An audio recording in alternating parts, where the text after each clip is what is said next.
Немајќи други аргументи за добрата сезона за производителите на тутун, Сугарески се обидува да ја дефокусира јавноста со неиздржани и празни изјави.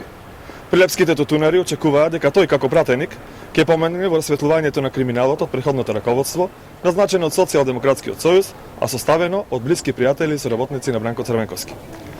Да го подсетиме дека годинашната просечна цена на тутунот, вклучително со субвенциите, изнесува просечни 230 денари, што е неколкократно повеќе од цената на тутунот, кога директор на Тутунски комбинат Прилеп беше Димитар Богдан, кој во бегство и обвинет за проневера тешка 7 милиони евра.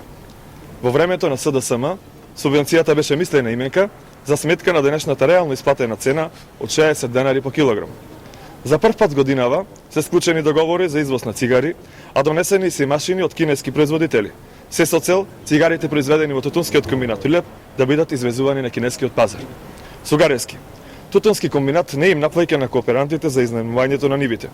Тоа можете да го проверите во договорите, туку се наплаќа на кооперантите за деловно техничка соработка, почнувајќи од надгледувањето на расадот, давање бесплатно квалитетно семе, следење на болестите на тутунот и доработка на тутунот.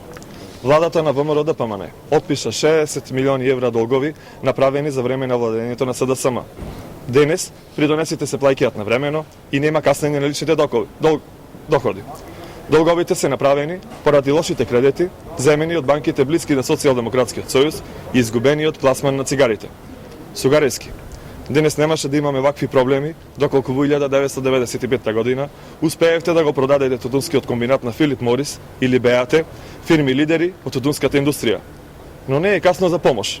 Доколку се обидете да се слушнете со Димитар Богдан, било лично, било преку неговата сопруга член на Прилепското раководство и да му наложите да се врати во Република Македонија.